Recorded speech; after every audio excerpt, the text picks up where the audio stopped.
할렐루야, 감사합니다. 우리가 창세기 개론에 이어서 오늘은 창세기 일부분들 1장부터 11장까지 녹화를 하고 그 다음 주에 우리가 이제 12장부터 창세기 28장까지가 1월달까지인가요? 1월달 22장까지 22장까지네요. 22장까지. 예. 창세기 21장까지네. 21장까지 녹화를 다음에 이렇게 하도록 하겠습니다. 12장부터 21장까지 그렇게 녹화를 두 번에 나눠서 하도록 하겠습니다. 자, 우리가 이제 창세기 이제 1장을 우리가 볼 때에, 자, 창세기 1장은 제일 먼저 우리가 묵상을 해야 될 것이 무엇인가 하면은, 여러분들, 우리가 근원을 아는 것이 참 중요하죠. 우리가 보면은 우리의 본질, 근원을 아는 것이 굉장히 중요합니다. 우리가 무슨 연구를 할 때도 그 근원과 본질을 알지 못하고 연구는 되어주지 않습니다.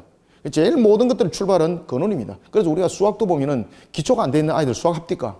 안 되는 겁니다. 영어도 마찬가지입니다. 모든 학문들도 보면은 기초로부터 닦아진 상태에서 일어나는 거죠. 자, 그럴 때에 우리는 천지를 통해서 누구를 제일 먼저 발견해야 되겠습니까? 그렇죠. 그래서 우리는 제1장을 통해서 하나님을 발견하는 묵상이 돼야 되는 거예요. 하나님을 발견하는 묵상. 그래서 제1장을 통해서는 천지를 창조하신 하나님, 그죠? 천지를 창조하신 하나님을 묵상하셔야 돼요.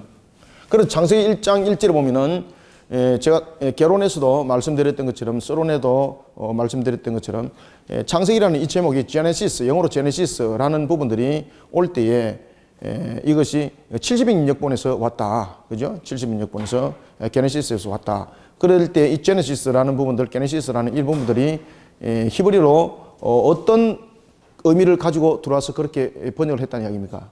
태초라는, 베로시트라는 이 태초라는 단어를 가지고 왔다. 그러면 우리는 천지에 대해서 알아야 되는 거죠.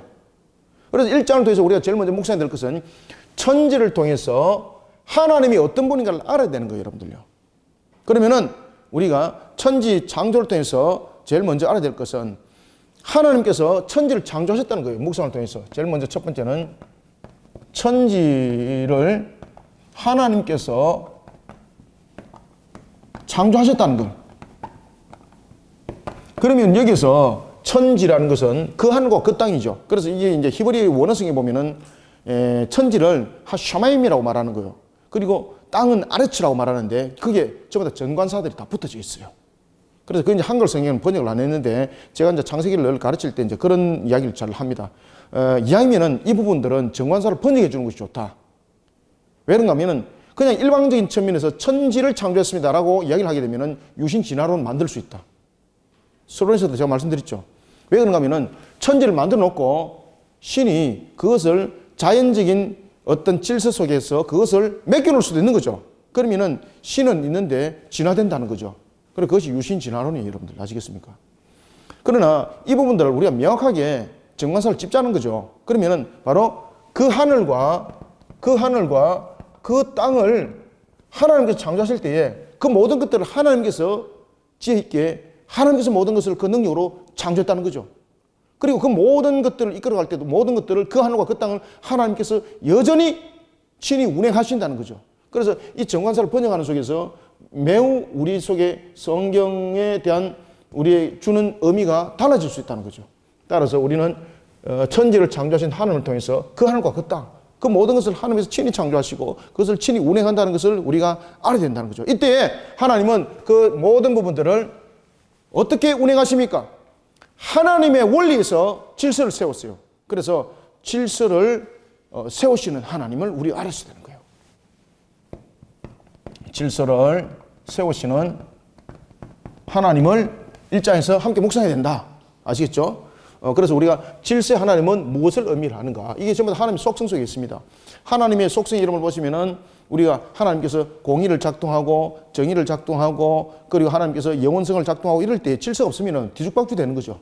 그죠? 공의도 마찬가지고 그 모든 부분들이 질서라는 것은 원칙이 있는 거죠. 질서가 있다는 것은 무엇을 의미를 합니까? 원칙이 있다는 거예요. 그래서 여러분들 보면은 이것이 왜 중요한 의미를 가지고 있는가 하면 이 부분들이 나중에 하나님 나라에 관한 것을 하나님 나라에 관한 부분에 대한 원칙을 나중에 설명하는 거예요. 그래서 이 질서라는 것은 바로 뭔가 하면은 공의와 정의가 바로 이 질서 속에 있다는 거예요. 그죠? 그러면 공의도 원칙이 있다는 얘기죠. 정의도 원칙이 있다는 거죠. 그래서 이 질서라는 것은 그런 것들을 하나님께서 우리에게 설명해 주고 있다. 그럴 때에 이 질서라는 것은 우리에게 하나님의 공의와 하나님의 정의도 함께 설명해 주고 있다. 신학적인 측면에서. 이 부분들을 우리가 그냥 질서의 하나님이라고 그냥 말씀하시면 안 돼요. 이 질서의 하나님을 통해서 무엇을 말씀하시는가라는 것도 함께 조명해 줘야 된다는 이야기입니다. 그래서 우리가 창세기 1장에 보면은 태초에 하나님께서 천지를 창조하셨습니다 라고 말하고 난 다음에 2절에서 뭐라고 말합니까? 땅이 혼돈하여 그리고 공허한데 흑암이 깊은데 하나님께서 그 영이 수면 위를 친히 운행하시더라 라는 걸 통해서 질서를 확립하죠. 그때 그 질서는 무엇입니까? 전부 다 하나님의 공의와 정의에서 그 질서는 확립이 되는 거예요, 여러분들요. 그래서 신이 운행하더라는 걸 통해서는 여러분 하나님의 공의 속에 모든 것이 작동이 되어지고 하나님의 정의 속에서 모든 것이 작동되어진다는 것을 우리에게 설명하고 있는 거예요. 그래서 우리는 천지를 창조하신 하나님을 통해서 이런 부분들을 우리가 반드시 조명하고 묵상하는 것이 중요하다. 그 다음에 천지 만물의 창조를 통해서 창조의 원리를 봅시다. 모든 창조의 원리는 무엇으로부터 일어났습니까? 그렇죠. 말씀으로부터. 그러면 이 원리를 잘 아셔야 돼. 우리는 모든 것의 원리가 무엇이 된다는 이야기입니까? 창조를 하나님께서 말씀을 통해서 그 원리를 통해서 모든 것을 이루셨거든요. 그러면은 만물은 그 말씀의 원리에 당연히 복종해야 될 원리를 가지고 있는 거예요. 그래서 선과 악이 무엇인지를 여기서 구별하는 거예요. 그래서 말씀을 지키는 것이 선이고 말씀을 벗어나는 것이 악이에요, 여러분들. 따라서 우리는 하나님께서 천지를 창조한 걸 통해서 먼저 우리는 이제 세 번째 무엇을 알아야 되는가 하면은 하나님의 말씀대로 창조됐다는 것을 우리가 아셔야 되는 거예요. 하나님의 말씀대로. 하나님 말씀대로. 조금 빨리 진행하겠습니다. 하나님의 말씀대로 창조됐다는 것을 우리는 묵상을 하셔야 되고, 그 다음에 하나님께서 말씀대로 창조할 때에 그냥 뒤죽박죽을 했습니까? 어떻게 했습니까? 그래서 이 속에서 하나님의 속성들이 다 있다 그랬죠. 항상 하나님께서 창조하시고 돌아보죠. 그러면 하나님이 한꺼번에 창조할 수도 있죠. 그럼에도 불구하고 첫째 날, 둘째 날, 셋째 날, 넷째 날, 다섯째 날, 여섯째 날을 둔 것은 바로 무엇입니까? 피조 세계로 하여금 날에 대한 다스림 속에 있다는 것을 알도록 하기 위함이에요. 하나님께서 여러분 한꺼번에 다 창조할 수 있는 능력 가지고 계십니까? 안 계십니까? 계시죠? 그럼에도 불구하고 나를 통해서 창조했다는 것은 무엇을 말하고 있습니까? 피조 세계가 하나님의 다스림을 받고 있다는 것을 알게 하는 거예요. 그것을 통해서. 따라서 하나님께서 모든 피조 세계를 다스릴 때에 누가 보기 좋았다는 겁니까? 그렇죠. 사람이 보기 좋았더라? 아니죠. 짐승이 보기 좋았더라? 아니죠. 누가 보기 좋았더라? 하나님이 보시기에 좋았더라. 그러면은 우리의 신앙은 누가 보기에 좋아야 됩니까? 그럼요. 원리 딱 나타나죠. 그 창세기 1장만 여러분 묵상 잘해도 여러분들요, 우리가 신앙이 무엇을 어떻게 되는 거 다 나타나는 거예요, 여러분들. 하나님 속성이 나타나는 거예요, 이게. 하나님 보시기 좋았더라. 그 신앙으로 달려가지 않으면 안 된다는 이야기예요. 그런 속에 이 모든 것을 하나님께서 이제 어떻게 합니까? 친히 주관하시죠. 그죠? 이 속에서 하나님의 주권과 주관하심이 설명되어지고 있죠. 이것은 바로 뭡니까? 유신 진화론이 아니라는 이야기예요, 여러분들요. 그러니까 쓸데없는 소리 하는 그런 과학자들 전부 다 이 창세기를 통해서 입 닫아야 되는 거예요, 여러분들. 아시겠습니까? 하나님의 주권과 그리고 하나님의 주관하심. 어디 피조물이 하나님의 주권에 도전하고 있고 하나님의 주관하심에 도전하고 있습니까? 이거는 어느 도단입니다. 마귀의 짓입니다. 말 그대로 하나님의 말씀을 떠나버리는 악입니다. 악입니다. 예. 우리는 과학이 하나님의 말씀을 나설 수 없어요, 여러분들요. 과학이 정밀히 하나님의 말씀입니까? 아니에요, 여러분들요. 전부 다 하나님의 말씀 앞에 전부 다 복종해야 되는 거예요. 이것을 우리는 창세기 1장 통해서 묵상하셔야 된다. 그 다음에 2장을 통해서 안에 본문은 안 보겠습니다. 왜냐하면 안에 본문을 보게 되면 굉장히 그 내용이 길어져요. 그래서 첫째 날 창조와 둘째 날 창조가 무엇을 말하고 있고, 그 다음에 셋째 날 창조와 넷째, 다섯째, 여섯째 날 창조가 서로 비교적인 관점 속에서 무엇을 설명하고, 이것은 다음에 제가 성경 공부 시간 때 말씀드리겠습니다. 아시겠죠? 첫째 날 창조 때 여러분들 천지를 창조했죠, 그죠? 그리고 둘째 날에 하나님께서 공간을 창조하시죠, 그죠? 이런 부분들을 통해서 우리가 천지에 대한 부분들을 모든 부분들을 공간도 첫째 날에 창조되어지죠. 그죠? 첫째 날에. 그럴 때 우리가 여러분 잘 아시는 것처럼 둘째 날에는 그 공간적인 측면에서 하늘의 공창과 땅의 공창을 만드시죠. 그죠? 그 다음에 셋째 날에는 무엇을 창조하십니까? 예? 무엇을 창조해요? 식물을 창조하죠. 식물. 그 다음에 넷째 날의 창조는 무엇입니까?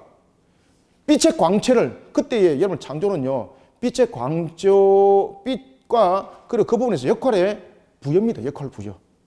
이미 첫째 날에 천지를 다 만드셨습니다. 하나님은. 그래서 베라시트 바라 엘렘 에타 하샤마임 아레츠라고 말하는 거예요. 그리고 그때의 첫째 날에 이미 하나님께서 24시간에 대한 부분들이 이미 창조된 거예요. 그래서 요음이라는 부분들을 우리가 넷째 날에 가서 계산하면 안 되는 거예요. 요음이라는 부분들이 첫째 날에 하나님께서 창조했던 그 계산 시간의 개념과 지금의 개념이 다릅니다라고 말하면 하나님의 공의와 정의는 변할 수 있다는 뜻이에요. 그래서 하나님의 속성을 여러분 잘 아셔야 된다고 했죠. 하나님의 속성에 보면은 하나님은 속성적인 측면에서 무한성을 가지고 있지만 영원성을 가지고 있지만 무슨 성을 가지고 있습니까? 그러면요 불변성을 가지고 있죠. 불변성. 그래서 이런 부분들이 시간과 공간적인 측면에서 요음에 함께 적용이 돼야 되는 거예요. 이런 부분을 성경 공부 시간에 제가 상세하게 가르쳐 드리겠습니다. 그래서 뭐 이런 부분에서 창세기 1장의 첫째 날에 하나님께서 모든 우주 공간을 만드시고 천지를 창조하셨습니다. 이때에 여러분 지구도 만들고 해, 달, 별 다 만들었습니다. 그리고 이게 넷째 날에 첫째 날의 부분들이 넷째 날에 역할 부여가 되는 겁니다. 첫째 날 창조에. 이때에 해는 낮을 주관하게 하고 달은 밤을 주관하게 하는 것은 그때 첫째 날에 이미 하나님께서 날이라는 걸 통해서 요음이라는 걸 통해서 이미 빛이 창조된 거예요. 그 창조되어진 이 빛은 하나님께서 첫째 날에는 하나님 자신이 빛이죠. 그죠? 그리고 이 빛이 부여되는 거죠. 부여되는 거. 부여되는 측면에서 넷째 날이죠.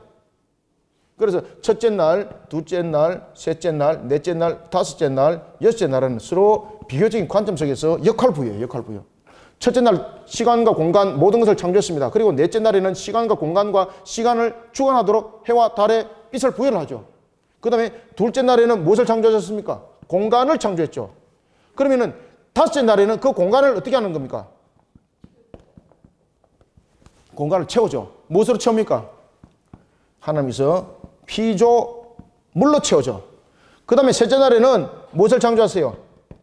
식물을 창조하시고 그리고 여섯째 날에는 이 피조물 속에서도 보면은 공간을 채울 때 이 피조물은 물고기, 새와 물고기였다면은 공간을 채울 때, 그 다음에 셋째 날에 식물에 대한 창조는 여섯째 날에 바로 짐승들에 대한 창조를 설명하고 있죠. 이때에 사람과 동물들을 창조하여서 그들에게 식물이 되게 하시죠.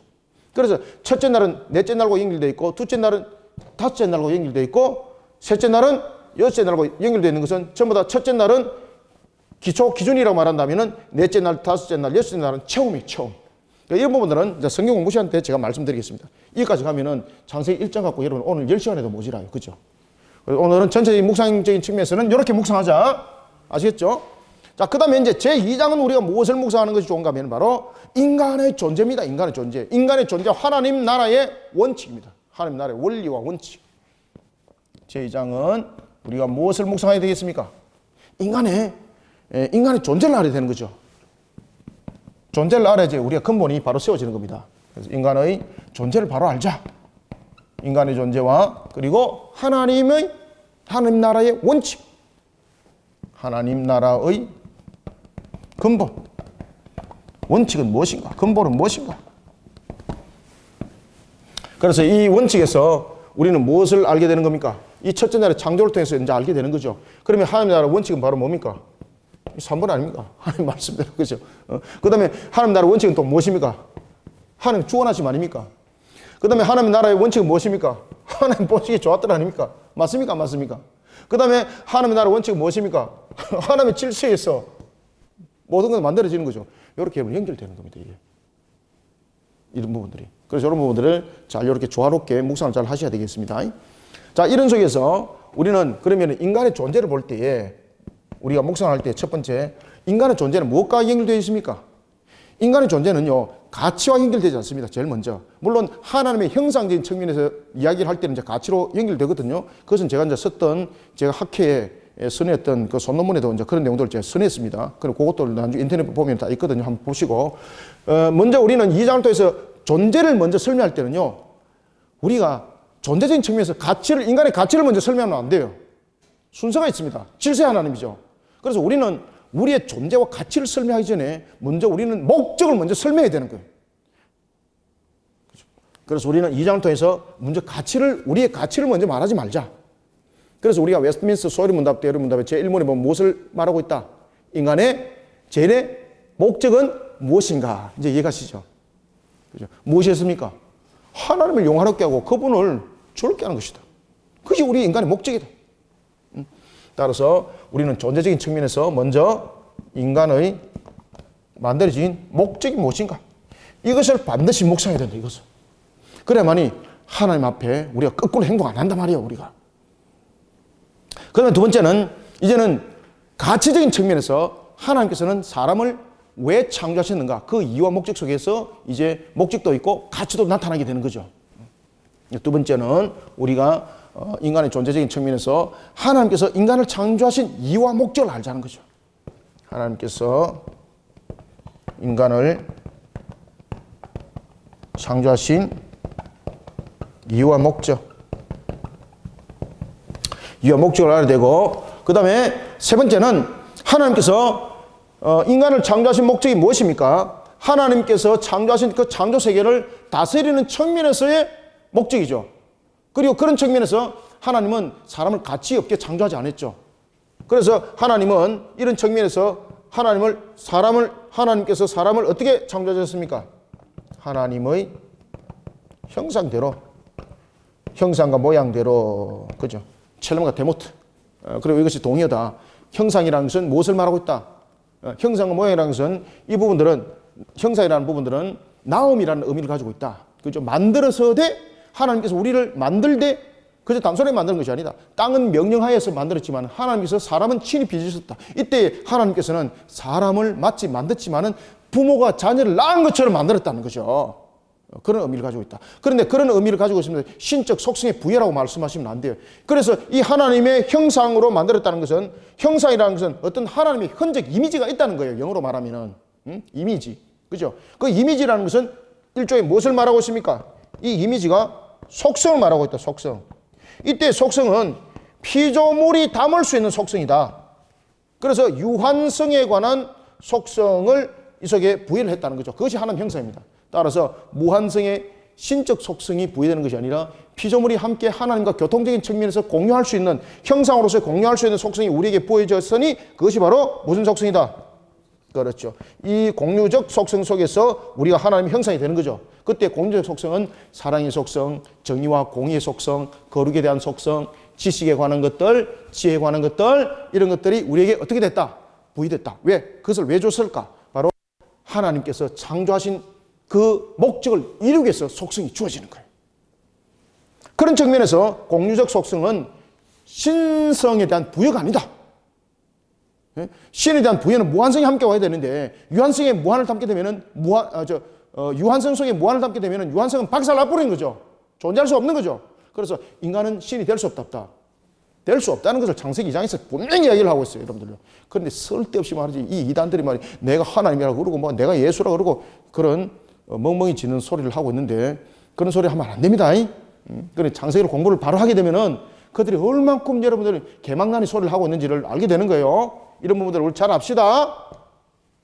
그 다음에 세 번째는 하나님께서 왜 에덴 동산을 창건했냐 말이야. 이것이 무엇입니까? 에덴 동산이 하나님의 나라죠. 그리고 에덴은 무슨 뜻입니까? 에덴은 기쁨이죠. 동산은 뭐예요? 깐이죠, 깐. 울타리. 하나님의 말씀을 지키는 속에 기쁨이 있다는 뜻이에요. 그게 하나님의 나라예요. 그래서 에덴 동산 창건한 것은 굉장히 큰 이유를 가지고 있다. 그래서 우리는 창세기 2장을 통해서 에덴 동산 반드시 묵상하셔야 됩니다.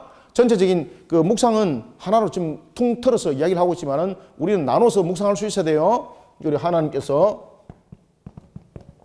에덴 동산을, 제가 말이 좀 너무 빠르죠. 에덴 동산을 조금 천천히 할게요.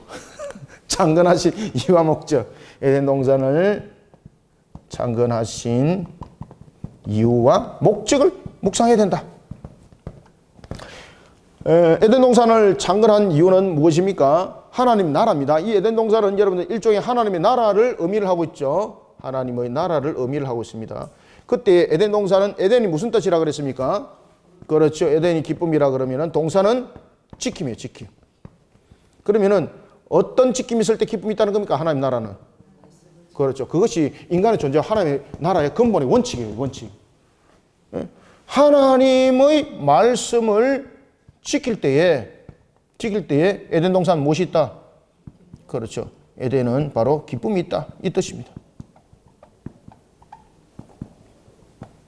그럼 이 속에서 선악의 원리도 가르쳐주고 있습니다. 선악의 원리는 에덴 동산을 통해서 가르쳐주고 있습니다. 그것은 무엇입니까? 무엇이 선이라는 겁니까? 말씀을 지켰을 때 선이고 말씀을 어겼을 때 악이라는 것이 에덴 동산을 통해서 설명하고 있는 거예요. 자, 이런 부분들을 우리가 이 장을 통해서 묵상을 하시고요. 그 다음에 이런 부분들이 이제 하나님 나라 원칙 속에서 일어나는 겁니다. 그리고 이제 에덴 동산에서 하나님께서 무엇을 형성합니까? 인격체를 통한 공동체 형성이죠. 하나님께서는 인격체를 통해 공동체를 왜 형성했을까? 왜 공동체를 여러분들 형성했습니까? 형성한 이유가 뭡니까? 아담이 독처로 있는 것이 좋지 않아서라고 말하면서 남자와 여자의 부분에 대해서 어떻게 합니까? 서로 연합하는 겁니다. 연합하는 거. 서로 연합하는 아름다움. 하나님 나라 건설을 위해서는 서로 연합해야 됩니다. 이것이 창세기 2장을 통해서 묵상되어야 될 내용입니다. 그런가 하면 이제 우리가 창세기 3장부터 11장까지 빨리 한번 봅시다.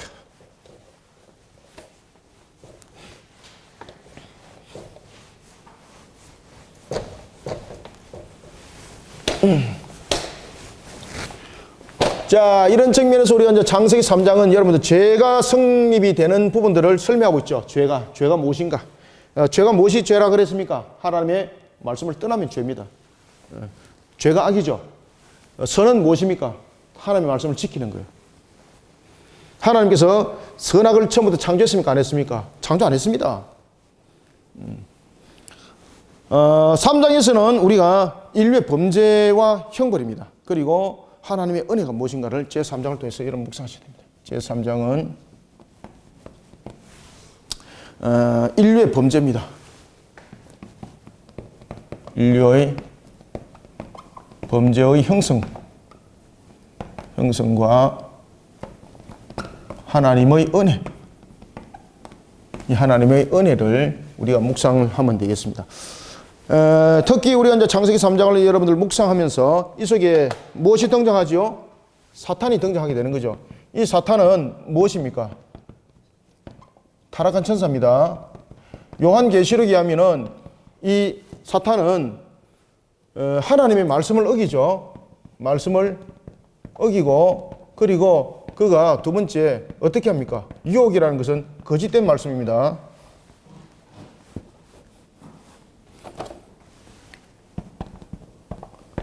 거짓된 말씀으로 유혹합니다. 다른 거로 유혹 안 합니다. 거짓된 말씀으로 유혹할 때에 이 유혹을 통해서 천사 몇 분의 1이 3분의 1을 유혹했다는 것은 강력함을 말하고 있는 거예요. 강력함을 말하고 있는 거죠. 그래서 이 부분들을 통해서 우리가 타락한 천사에 관한 부분들을 우리가 함께 보는 겁니다. 인류의 범죄 형성과 그리고 또한 범죄에 대해서는 반드시 형벌이 있다는 것은 무슨 원리입니까? 형벌은 무엇입니까? 값의 원리입니다. 값의 원리. 값의 원리. 자, 이런 쪽에 우리는 창세기 3장을 통해서 첫 번째 사탄의 유혹과 인간의 범죄에 대해서 우리에게 설명해 주고 있습니다. 첫 번째 이 묵상을 하셔야 됩니다. 사탄의 유혹과 인간의 범죄. 사탄의 유혹은 무엇으로 유혹합니까? 그렇죠. 말씀을 의심하도록 하는 겁니다. 유혹하는 거죠. 거짓된 말씀으로. 하나님의 말씀을 통해서 그 말씀을 의심하도록 하죠. 하나님의 말씀을 의심하도록 할 때에 이것이 거짓된 말씀이죠. 그리고 이단들이 다 이렇게 하는 거예요. 거짓된 말씀으로 유혹을 하게 됩니다. 이때 아담은 왕과 선자와 제사장의 직분을 가지고 있었죠. 그 말씀을 분명히 물리칠 수 있는 그 권세도 있었고 모든 것에 대해서 하나님께서 말씀을 통해서 창세기 2장 17절 통해서도 알게 하셨죠. 무엇이 선이고 무엇이 악이라는 것에 대해서. 그래서 선악을 알게 하는 실과를 먹는 날에는 반드시 죽을 것이라는 것은 하나님의 말씀을 어기면 악이고 그 말씀을 지키는 곳에 우리에게 영생이 있다는 거죠. 그래서 창세기 2장 17절에서 우리에게 행위 언약이 무엇인가를 설명하고 있습니다. 그래서 여러분들 보시면은요, 요한계시록에서 보면 우리가 천국에서 살아갈 때에 우리의 영생은 어떻게 살아갈까요? 우리의 영생은 그냥 무한성처럼 우리는 영생하지 않습니다. 만약에 우리가 무한성처럼 영생한다면요, 우리는 신적 속성이 부여된 것을 말하고 있습니다. 분이된 것을 말합니다. 요한계시록 보면 여러분 보시면은 강 양편에 무엇이 있다고 그랬습니까? 생명의 실과가 있다고 그랬죠. 우리가 천국에 살아갈 때도 그 실과를 먹으면서 영생합니다. 그것은 바로 뭔가 하면요, 하나님과 피조물이 영생하는 방법이 다르다는 겁니다. 이거 여러분 그냥 보시면 안 됩니다. 우리가 나중에 새하늘과 새 땅에 살아갈 때도 피조물이에요. 피조물이 영생하는 방법도 하나님의 은혜 가운데 영생하는 거예요.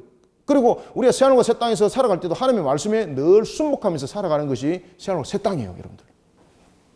그런데 마귀는 그런 말씀을 의심하도록 하는 거예요. 의심하도록 하는 거예요.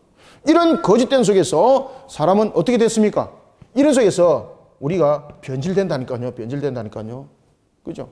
이런 속에 여러분 변질되니까 무엇이 생깁니까? 교만한 마음이 생겼죠. 이게 여러분 아담의 모습 아닙니까?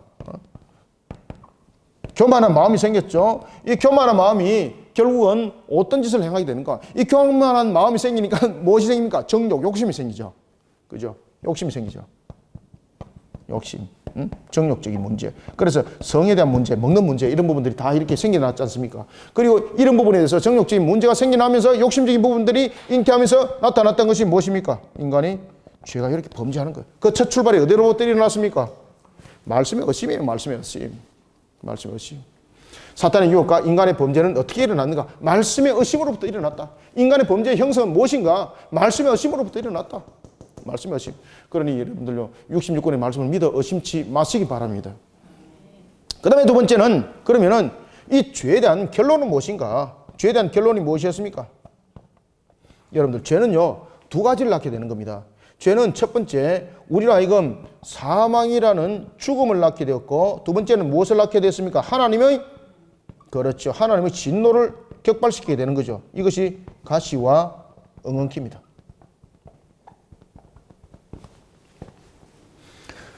죄의 값이 죽음이라는 것은 죽는 것입니다. 그러면은 인간이 진노로 인하여서 나타났던 가시와 엉겅퀴는 바로 무엇입니까? 인간이 병들고, 그죠? 그리고 인간이 괴로움 속에 살아가고, 이런 부분들이 바로 가시와 엉겅퀴죠. 예수님께서 이 두 부분들을 전부 다 값을 다 지불하죠. 그리스도께서. 예수님께서 나면서 30가지 부분들은 가시와 엉겅퀴를 살아가는 거예요. 공생의 3년이 바로 뭡니까? 가시와 엉겅퀴 속에서 모든 것을 성취하는 거예요. 첫 번째 아담이 왕과 선자와 제사장 직분에 잃어버렸던 모든 직분들을 회복하면서 가시와 엉겅퀴 속에서 회복시키시고, 그리고 마지막에 십자가에서 다 이뤘다라고 죽음으로 모든 것을 성취하시는 거예요. 그것이 바로 요한복음 19장 30절이었다. 그리고 이런 부분도 나중에 이제 성경 공부 시간에 제가 좀 상세하게 말씀드리겠습니다. 이것도 제가 이제 소논문으로 써낸 것이 있습니다. 자, 이런 속에 죄의 결론은 무엇입니까? 바로 죄의 결론은 하나님의 말씀 가운데 굳게 서지 않았기 때문이다. 그렇죠? 그리고 이 죄의 결론은 결국은 사망과 하나님의 진노라는 가시와 엉겅퀴를 만들어내게 되었다라는 겁니다. 그러면 이것으로 끝났는가? 바로 하나님의 은혜가 이 속에 있었다는 겁니다. 자, 세 번째는 하나님의 은혜. 이 하나님의 은혜는 창세기 3장 15절이죠. 창세기 3장 15절에 이 내용들이 담겨져 있다는 겁니다. 여인의 후손. 이 여인의 후손을 통해서 메시아에 대한 약속을 하고 그 다음에 대속에 대한 소망을 주게 됩니다. 창세기 3장 15절이 첫 번째 메시아에 대한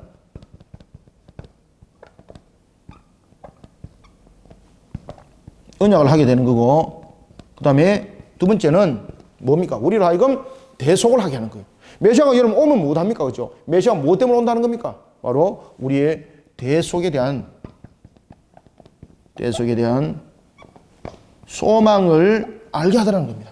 이것이 창세기 3장 속에서 우리가 함께 묵상해야 될 내용이 되겠습니다.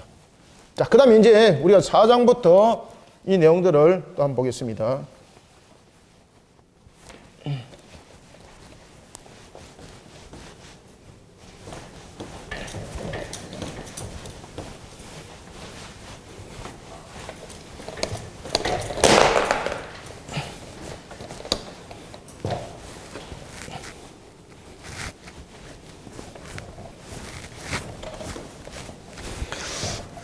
자, 그러면은 이제 4장은 우리가 무엇을 묵상해야 되겠는가?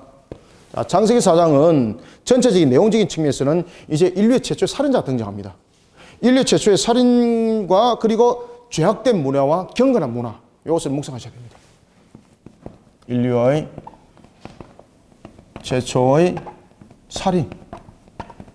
살인과 두 문화. 이 두 문화가 무슨 문화입니까? 하나는 죄악된 문화고 하나는 경건한 문화죠. 하나는 죄악된 문화고 또 하나는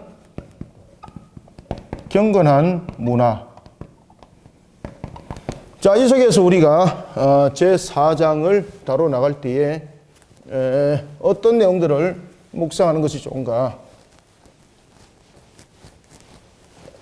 이 잘 안 닦입니다. 분무기 잠깐 좀 갖다 주세요.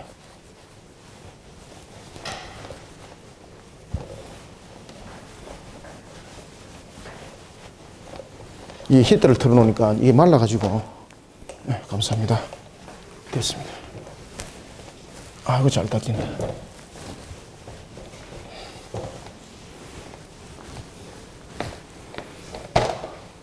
자, 우리가 이제 4장을 통해서는 우리가 첫 번째 무엇을 묵상하셔야 되는가 하면 4장을 통해서는 자신의 의를 내세우면 안 된다는 겁니다. 자신의 의를 내세우면 안 된다. 첫 번째는 자신의 의를 내세워서는 안 된다. 특히 여기서 여러분 가인이잖아요. 가인은 자신의 의를 내세웠죠.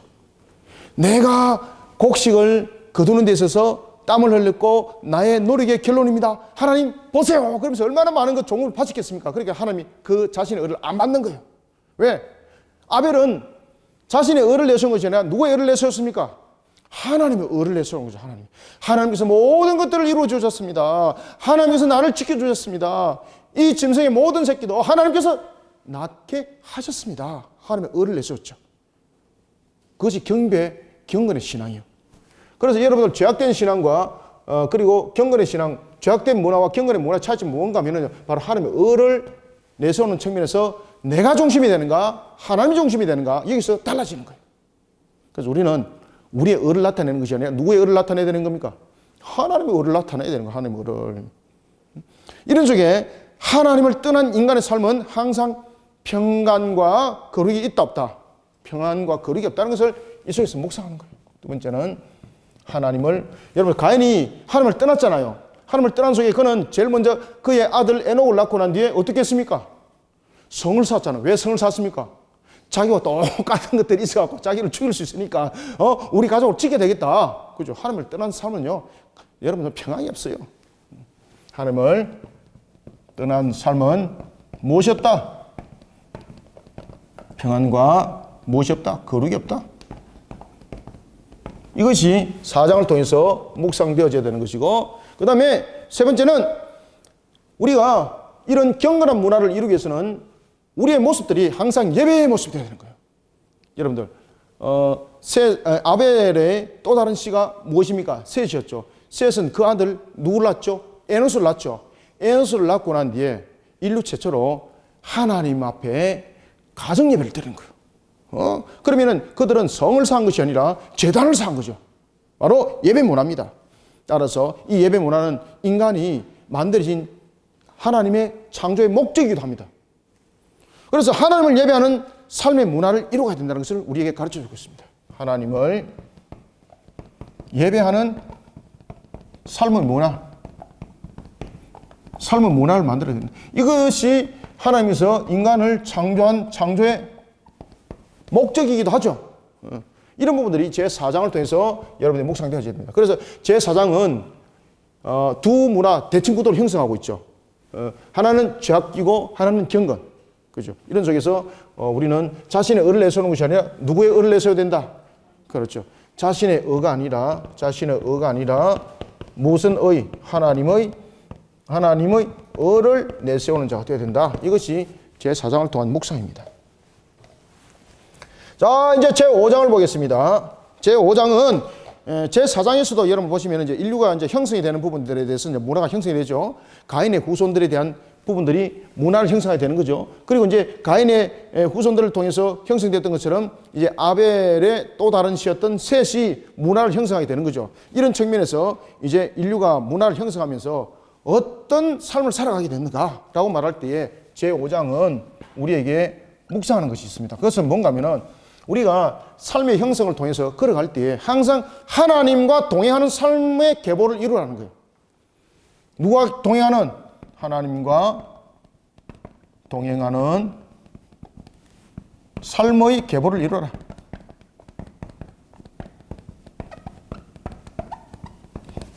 그래서 여러분 보시면은 에녹은 365년 때에 365세 때에 죽지 아니하고 에녹은 하늘로 승천하죠. 하나님과 300년 동안 동행했죠. 이 동행은 무엇입니까? 여러분 하나님과 함께 동행했다는 것은요, 그냥 놀러 다닌 것 아닙니다. 자신의 삶과 사역을 감당할 때 자신이 세상 속에서 주는 세속적인 것들을 다 버렸다는 이야기입니다. 그러니까 다시 말하면 악과는 함께하지 않고 항상 하나님의 선에 대한 부분에 말씀의 복조한 속에 그는 함께했다는 뜻이죠. 이것이 하나님과 동행함이에요. 우리는 어떻게 하나님과 동행할 수 있습니까? 신비적인 측면에서 구름 타고 동행하는가요? 모세처럼 짝대 들고 동행하는 겁니까? 어떻게 동행합니까? 우리가 동행하는 방법이 딱 한 가지가 있습니다. 말씀입니다. 하나님의 말씀을 지키면서 동행하는 겁니다, 여러분들요. 이런 부분들이 우리가 5장을 통해서 묵상되어야 됩니다. 따라서 우리는 이 5장을 통해서 하나님과 동행하는 삶의 계보는 우리는 어떻게 이루어가야 되겠는가라는 것을 통해서 먼저 첫 번째는요, 평범한 삶의 중에서도 하나님과 동행하는 말씀의 삶이 된다. 우리가 평범한 삶에서도 하나님의 말씀과의 동행이 이루어져야 된다. 그러니까 여러분들 이것이 무엇입니까? 삶이 곧 말씀의 신앙이다 이 뜻입니다. 자, 그 다음에 두 번째는 항상 하나님의 품에 안겨있는 삶을 살아야 돼요. 항상 하나님의 품을 기억하고, 항상 하나님의 품을 기억하고, 누구처럼? 에녹처럼 하나님의 품을 기억하고, 항상 하나님의 품을 기억하고, 그리고 품을 기억하는 삶을 살아야 된다.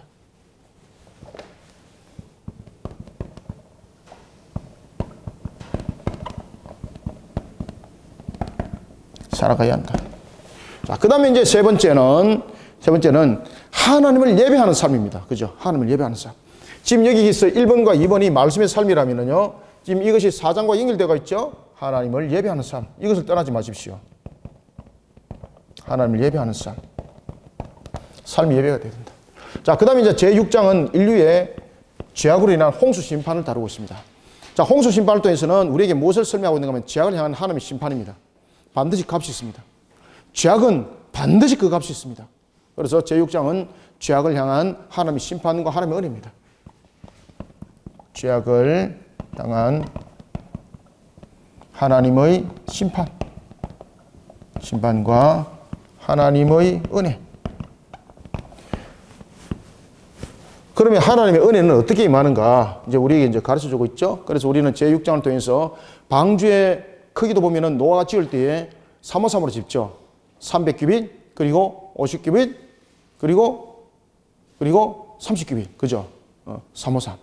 이 규격으로 그가 짓고 있습니다. 그리고 하나님께서 그 안팎을 나중에 다 만들고 난 뒤에 역청으로 발라라 그랬죠. 그리고 안은 몇 층으로 지어라? 3층으로 짓고 칸을 지어라. 이 모든 것들이 하나님의 말씀의 순복함이죠.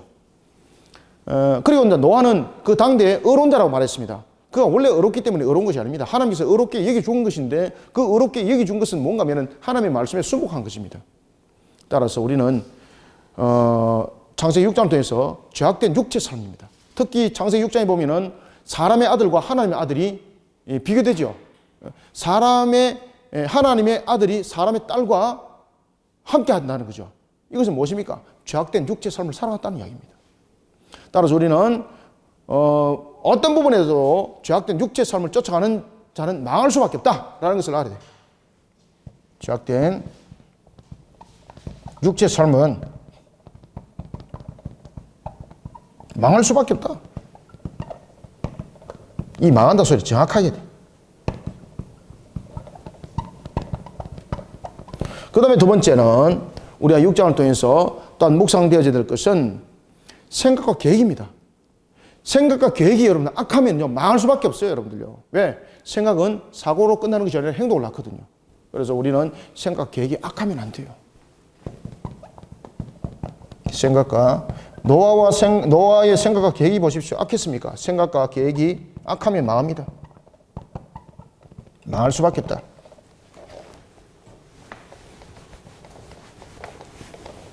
그 다음에 우리가 6장을 통해서 또한 세 번째 우리가 묵상되어야 될 것은 무엇인가 하면 하나님의 말씀 안에서 살아가는 자, 하나님께서 반드시 은혜를 더하신다는 것을 기억하시기 바랍니다.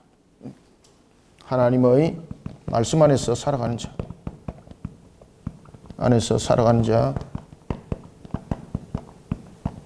하나님께서 은혜를 더할 수밖에 없다.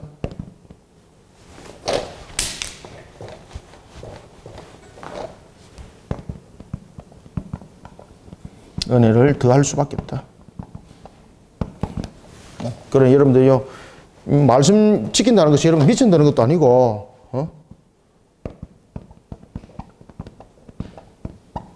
어렵지 않습니다. 말씀 지킨다는 것 자체가.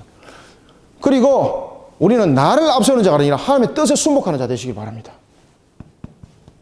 나를 앞세우는 자가 아니라 노아처럼 앞세우는 자가 아니라 하나님의 뜻에 순복하는 자, 하나님께서 은혜를 더할 수밖에 없어요. 이것을 우리가 제6장을 통해서 우리가 묵상을 하시면 좋겠습니다. 그 다음에 이제 우리가 이제 제7장은 어떤 묵상을 해야 될까? 여러분 6장부터 9장까지가 계속해서 방주 사건을 다루고 있죠. 그죠? 그가 여러분 1년이 넘게 방주 속에 있었습니다. 그 속에서 죄는 반드시 값이 있다는 것과 그리고 하나님께서는 그 말씀에 순복하는 자에게 반드시 새로운 언약 속에 하나님께서 생육 번성 충만함의 축복의 그 역사를 이룬다는 것을 노아는 알게 되는 거죠. 그런 속에도 여러분 나중에 노아가 보면은 항상 우리의 신앙들이 항상 신앙의 그 긴장끈을 동임하지 못하면은 결국은 창세기 9장에서 그 사건이 빡 터져버렸죠. 어떤 사건이 터져버렸습니까, 여러분들? 창세기 10장 여러분 보시면은 모든 민족의 아버지였던 그러한 그 새로운 출발점을 가지고 있었던 노아가 자녀를 저주하게 되는 사건들이 여러분 터지게 되는 거죠. 창세기 여러분 9장 이후에 여러분 보십시오. 창세기 9장 18절부터 그 이후에 보면은 사건들이 빵 터져버리는 거죠. 그죠? 그래서 우리가 제7장을 통해서는 죄악에 대해 반드시 그 값으로 응답하시는 하나님. 죄악에 대해 반드시 그 값으로 응답하시는 하나님. 이것을 우리가 7장에서 묵상을 하셔야 되겠습니다. 자, 이런 속에서 우리가 제7장은 어떤 내용들을 좀 세부적으로 묵상하는 게 좋은가 하면요. 마귀와 결탁되어진 세속에 순종하는 자. 여러분들 세속은요 반드시 마귀와 결탁입니다. 불의가 세속이죠. 부정이 세속이죠. 여러분 세상이 마귀와 결탁이라는 것이 아니라 세상 속에서 마귀와 결탁하는 방법이 있죠. 바로 타락입니다. 간음입니다. 이런 것들은 전부 다 여러분들 보시면 마귀와 결탁입니다. 그래서 마귀와 결탁이 되어지면요 세속에 순종하는 자가 되게 있고 그 세속에 순종하는 자 반드시 멸함으로 그 값이 돌아오게 되어 있습니다. 따라서 마귀와 결탁되어진 세속, 마귀와 결탁되어진 세속은 반드시 멸함으로 그 값이 있다.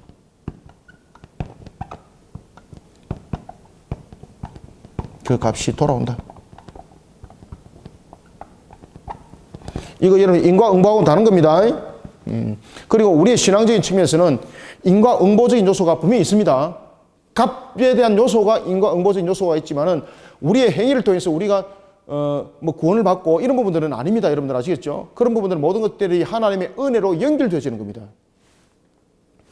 자, 이런 속에 두 번째는 하나님의 말씀 안에서 순복하고 하나님의 말씀 안에서 생명을 얻고 샬롬을 얻으라는 것을 묵상하시길 바랍니다. 그래서 하나님의 말씀 안에서 노아가 하나님의 방주라는 것은 하나님의 말씀이죠. 그리고 안팎의 역정이라는 것은 십자가 복음과 연의 말씀 모든 것들로 다 안팎을 가로 세로 다 틈을 메꾸라는 이야기죠. 그래서 하나님의 말씀 안에서 순복하는 자, 순복하는 신앙. 그래서 우리는 지금의 순복하는 하나님 말씀 안에서 신앙은 바로 십자가 신앙과 그리고 연의 말씀, 오실 심판의 연의 말씀, 이 속에 우리는 안팎의 역정을 발라야 되는 거죠. 이런 속에 우리는 하나님의 말씀 안에서 하나님 말씀 안의 신앙에서 생명을 얻고 살롬을 얻어야 되는 거예요. 순복하는 신앙 안에서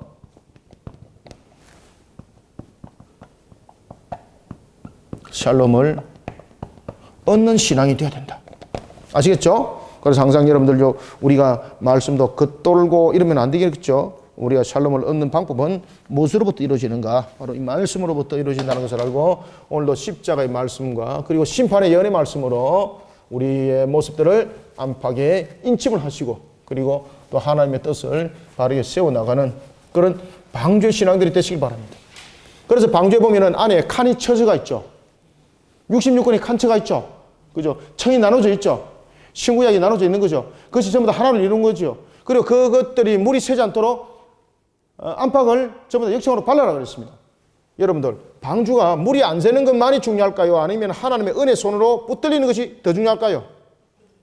하나님의 은혜 손에 붙들려야 됩니다, 여러분들요.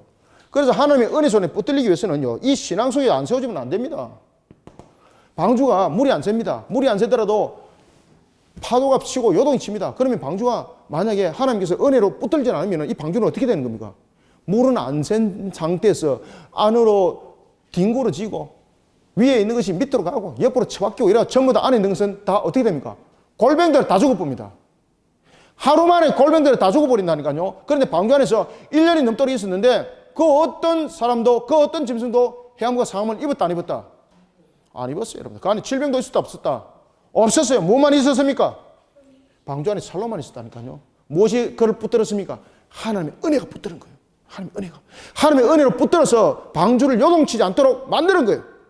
이런 부분들은 이제 성경 공부 때 제가 자세히 말씀드리겠습니다. 자, 그 다음에 이제 제 8장은 우리가 창세기 8장을 통해서 여러분 우리가 기억해야 될 것은 홍수 심판이 참 여러분을 보시면은 1년이 넘도록 약 1년하고 10일간의 홍수 심판이 계속이 맺죠. 땅에 물이 마르고 문이 열리기까지 1년 약 10일이라는 기간이 걸렸습니다. 이 속에서 하나님의 거룩한 분노가 있다는 것과 그 다음에 방주의 문이 열렸다는 것은 은혜의 성취입니다. 방주의 문이 열리면서 하나님께서 그 방주 안에 있는 짐승들, 부정한 짐승과 그 다음에 정한 짐승 속에서 부정한 짐승은 노아에게 허락지 아니하고 정한 짐승을 허락합니다. 그러면 방주 안에 왜 부정한 짐승을 태웠냐 말입니다. 부정한 짐승을 태운 이유는 무엇입니까? 정한 짐승이 생육 번성 충만하도록 하기 위해서. 그래서 제가 한번 예도 드렸죠. 자, 수산센터에서 아주 비싼 회를 그물로 잡았습니다. 살은 것과 죽은 것은 값이 완전히 틀립니다. 10배, 100배 차이 납니다. 아주 귀한 생선인데 이게 성질이 급한 거예요. 이게. 그러니까 잡아서 안으로 들어오기까지 그 통 안에서, 물통 안에서 지 성질을 그냥 죽어버리는 거예요.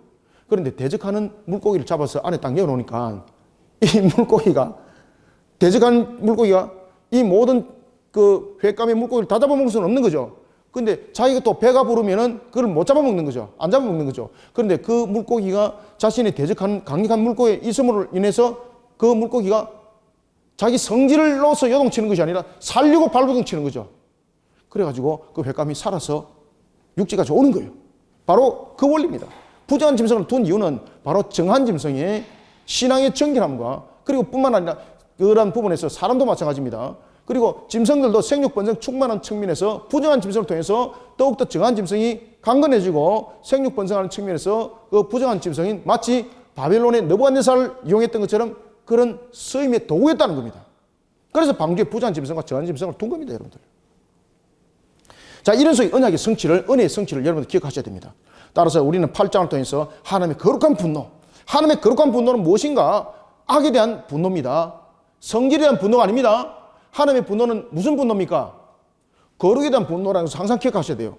하나님의 분노를 우리의 분노와 생각하는 건 다릅니다. 우리의 분노는 성질의 분노죠. 근데 하나님의 분노는 성질에 대한 분노가 아니고 무엇에 대한 분노입니까? 항상 거룩에 대한 분노입니다. 거룩에 대한 분노. 왜? 악이었기 때문에 악에 대해서는 하나님께서 항상 분노하는 거죠. 무엇으로? 거룩으로 분노하는 겁니다. 그래서 하나님 속성을 잘 알게 되면요, 하나님께서 왜 분노하시는가라는 것도 그 이유가 나타나는 거예요.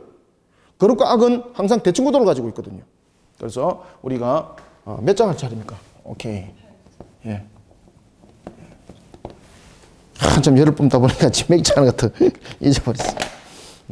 자, 제8장을 통해서는 우리가 하나님의 거룩한 분노와 은혜의 성취, 하나님의 거룩한 분노와 은혜의 성취, 은혜의 성취를 우리가 묵상해야 되겠습니다.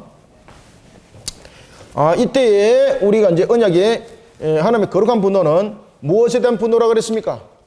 죄악에 대한 분노입니다. 이 죄악은 바로 하나님의 거룩을 손상시키는 거죠. 그래서 하나님의 분노는 항상 여러분 거룩에 대한 분노입니다. 어떤 성질적인 측면에서 열받아가지고 분노내는 것 아닙니다. 그래서 하나님의 분노는 항상 분노를 이야기할 때 항상 거룩에 대한 분노다. 이것을 여러분들이 잊지 마시길 바랍니다. 자, 이런 측면에서 하나님은요, 분노를 일으키는 것으로만 끝내질 않았죠. 이 분노를 통해서 하나님 언약의 성취를 이루어가는 겁니다. 따라서 우리는 하나님의 때를 통해서 거룩한 분노와 하나님의 은혜의 성취를 우리는 알아야 되는 거예요. 하나님의 때. 방주에 얼마 있었다고요? 1년하고 10일 있었어요. 1년하고 10일을 통해서 하나님의 때를 통해서 거룩한 분노를 알아야 돼. 하나님의 때를 통한 거룩한 분노와 하나님의 은혜를 알아가는 신앙이 돼야 돼. 그래서 여러분들이 혹시나 고난 가운데 있으면요, 마귀가 주는 것이 아닌다 하면은 하나님의 때를 통해서 지금 거룩한 분노가 일어난 거예요. 그럼 이 속에서 우리가 나타나야 될 상은 무엇입니까? 그 값이죠. 그 값 속에서 나타나야 될 상은 바로 회개 신앙입니다. 그런 속에 여러분 하나님의 은혜를 함께 알아가는 신앙들이 되시길 바랍니다. 이것이 8장을 통해서 묵상되어져야 됩니다. 그 다음에 두 번째는 하나님의 뜻을 앞세울 때 형통해진다는 것을 반드시 기억하시길 바랍니다. 무엇을 앞세운다? 하나님의 뜻을 앞세워야 돼요. 하나님의 뜻을 앞세울 때 무엇이 온다? 항상 형통이 온다는 것을 묵상하시고, 그 다음에 세 번째는 하나님의 영광을 먼저 생각해야 됩니다. 하나님의 영광을 먼저 생각하는 신앙이 됩니다. 이것이 창세기 8장에 그 내용 속에 나타납니다. 그게 왜 그런가 하면 방주의 문이, 여러분 보시면은요, 방주의 문이 땅이 말란 상태에서 57일간 방주의 문이 열리지 않습니다. 57일간. 왜 57일간 방주의 문이 안 열렸습니까? 하나님의 때를 기억해야 돼요. 하나님의 때를. 왜? 이 방주의 문이 노아가 눈으로 볼 때에 방주의 문이 만약에 열렸습니다. 자신이 눈으로 볼 때 말랐습니다. 그 방주의 문이 열렸습니다. 그러면 그 겉은 말랐지만 속은 말하지 않은 늪의 상태입니다. 모든 짐승, 노아의 8가족 전부 다 죽는 겁니다. 몰살 당하는 겁니다. 그러니 우리는요, 우리의 관점에서 보는 것이 아니라 항상 하나님의 뜻을 앞세워야 돼요. 하나님의 뜻을 앞세울 때 무엇이 온다?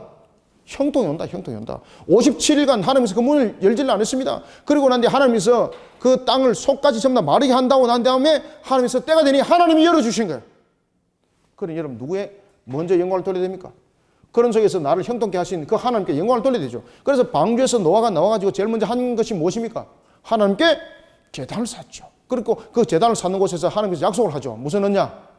그렇죠. 무직 언약을 통해서 무엇을 말씀하십니까? 생류, 번성, 충만함을 하나님께서 축복으로 다시 한 번 더 약속을 하시는 거예요. 그래서 이 부분들을 8장을 통해서 반드시 묵상하자. 아시겠죠? 자, 이제 또 한번 달려봅시다. 오토바이가 탄 거 같죠, 그죠? 바쁩니다. 자, 제9장을 통해서는 이제 방금 이제 우리 집사님도 말씀드렸던 것처럼 제9장을 통해서 무직의 언약 속에서 다시 한 번 더 말씀드리는 것이 있습니다. 그것은 바로 뭔가 하면은 무직 언약과 하나님의 새 창조의 질서입니다.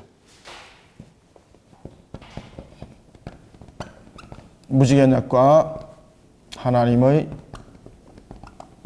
새 창조에 대해서 하나님께서 질서를 잡습니다. 새 창조의 질서를. 무직의 언약은 무엇입니까? 다시는 물로 멸하지 않겠다라는 그 언약. 하나님의 속성 속에서 반드시 그 약속들은 성취될 줄 믿으시길 바랍니다. 자, 이런 속에 우리가 제9장을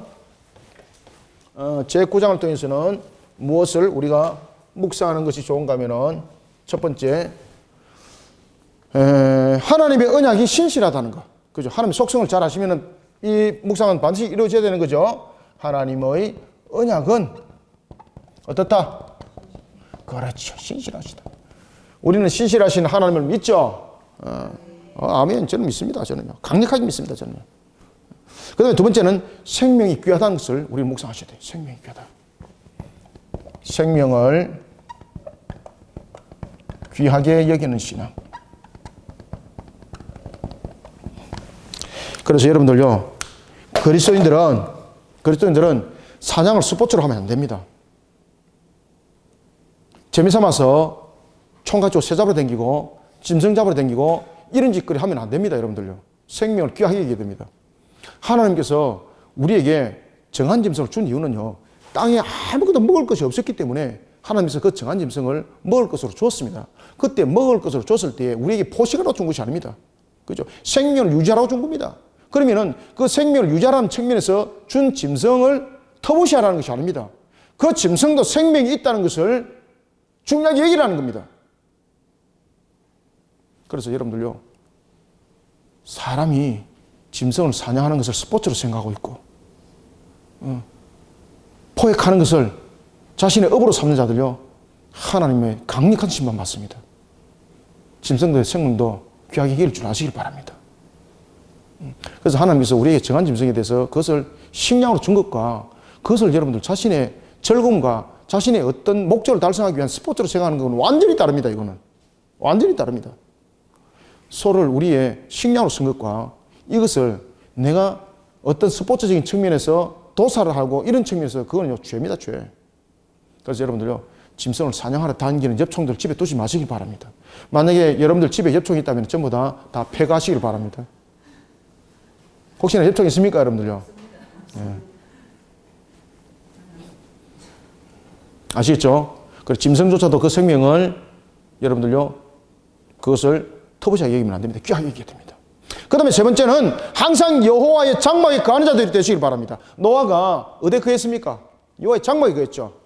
그래서 항상 여호와의 장막에 거하시는 신앙들이 되시길 바랍니다. 항상 여호와의 장막에 거하는 신앙.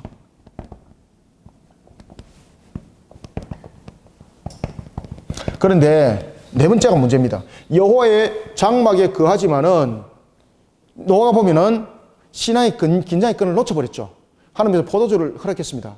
그것은 우리의 음료로 주시고 그 다음에 병을 치료하러 줬습니다. 그런데 이것을 가지고 자신의 육신의 쾌락으로 먹어버린 거예요. 육신의 쾌락으로 먹어버린 것은 바로 무엇 때문입니까? 신앙의 긴장의 끈을 놓쳐버렸기 때문입니다. 그 일로 인해서 자신이 자신의 자녀의 한 부분을 저주하게 되는 거죠. 그죠? 바로 함을 저주하게 되는 겁니다. 셈과 함과 야베스 사건이 그렇게 터진 겁니다.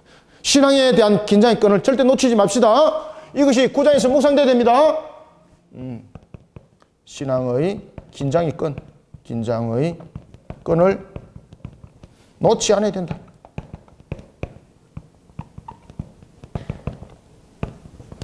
자, 이것이 제 국상에서 묵상이 되어야 되는 것이고, 자, 이제 2장만 남았습니다. 다 했습니다. 자, 이제 10장에서는 인류를 향해 구원의 언약을 실현하시는 하나님. 자, 10장 보십시오. 10장에 보면은 노아의 아들들의 족보는 이러하니라 하면서 족보를 쭉 써내려가죠. 이 족보가 무엇을 의미를 할까, 여러분들요? 인류를 향한 구원의 언약의 실현입니다, 이게. 인류를 향한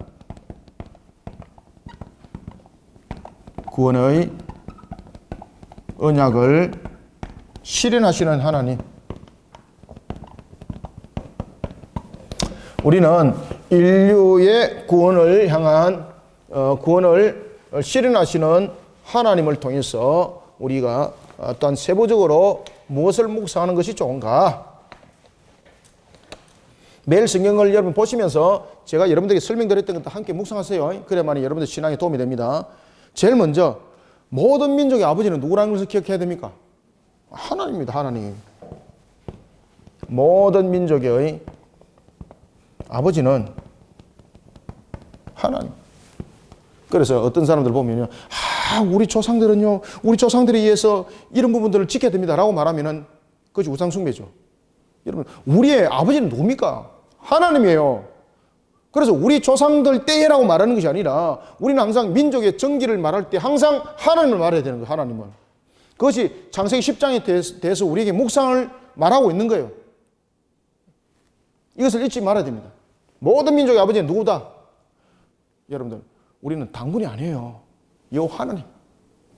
이런 부분들을 통해서 우리는 잊지 말아야 된다. 그 다음에 두 번째는 지금 여러분 보시면은 이 창세기를 통해서 두 민족들이 형성이 됩니다. 하나는 여러분 보시면은 함에 대한 부분들, 그리고 셈에 대한 부분들이 야베스와 세 부분이 나눠질 때에 특히 함에 대한 부분들 보십시오.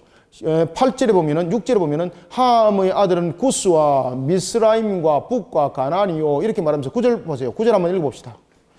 시작. 그가 여호와 앞에서 용감한 사냥꾼으로 되었으므로 속담에 이르기를 아문은 여호와 앞에 니므롯같이 용감한 사냥꾼이로다 하더라. 아멘. 여기서 용감하다는 것은 무슨 뜻입니까?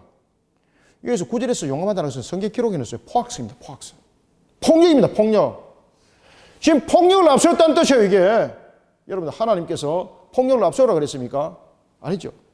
따라서 우리는 제10장을 통해서 무엇을 묵상하셔야 되는 거면요. 하나님은 폭력적 통치를 원하지 않는다는 것을 여러분 아셔야 됩니다. 그래서 폭력을 앞세운 세력과 함께 하지 않아야 됩니다.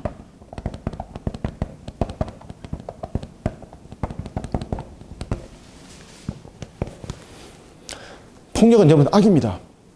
그래서 우리가 주님의 십자가를 바라보면서 우리는 악함도 무엇으로 이기라 그랬습니까? 선함으로 이기라 그랬잖아요. 선함이 무엇입니까? 하나님의 말씀을 지킴으로써 우리는 그것을 이겨나가는 거예요. 모든 원수를 하나님께서 갚아주시는 거죠.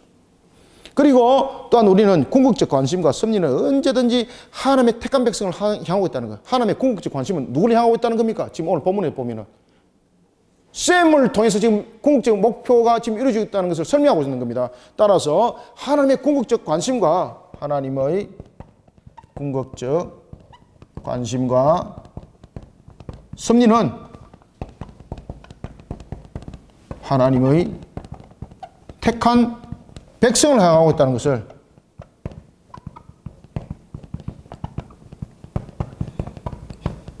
향하고 있다는 것을 여러분 아셔야 됩니다. 따라서 세상을 살아갈 때 여러분 낙망하지 마십시오. 하나님의 궁극적 관심과 섭리는 저와 여러분들을 향하고 있습니다.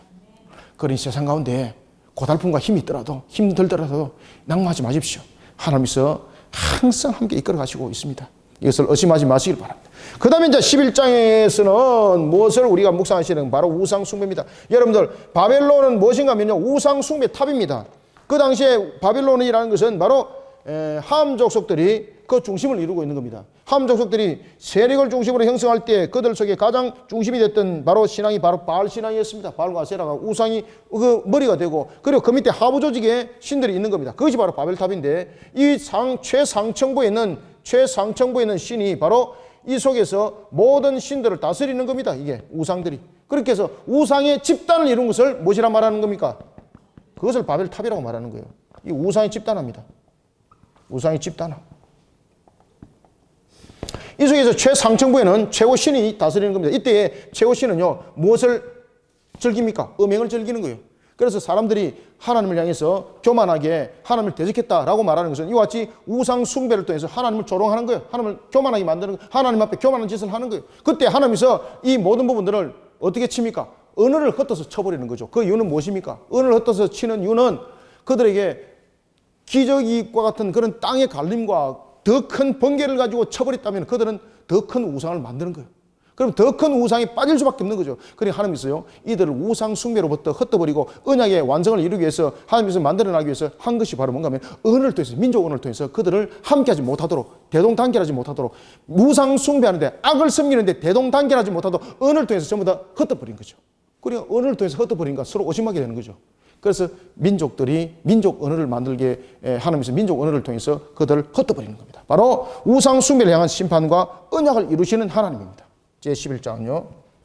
제11장은 우상 숭배를 향한 신앙, 심판, 우상 숭배를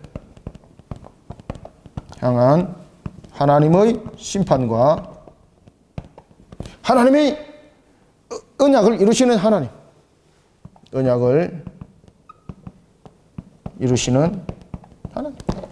이 언약을 이룰 때도 여러분들 전부 다 하나님의 은혜 속에서 모든 것이 이루어지죠. 이때 우리는 묵상해야 될 것은 하나님을 향한 교만은 항상 하나님의 심판이다. 첫 번째, 하나님을 향한 교만.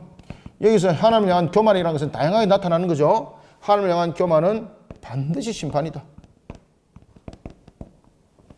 그다음에 두 번째는 사람의 헛된 영광. 그죠? 사람의 헛된 영광. 그리고 인본주의 중심. 반드시 하나님으로부터 심판입니다. 사람의 헛된 영광. 사람의 헛된 영광. 그리고 인본주의 신앙.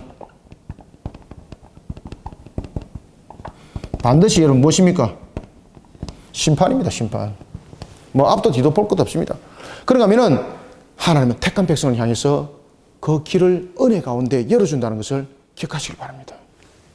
하나님께서는 택한 백성에 대해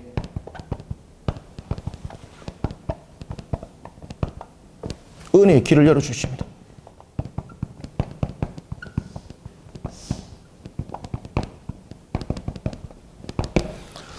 자, 이와 같이 우리가 이제 창세기 1장부터 11장까지 이렇게 여러분들이 묵상하시고, 우리가 매일 성경을 잘 여러분 묵상하시고 은혜를 받으시길 바랍니다.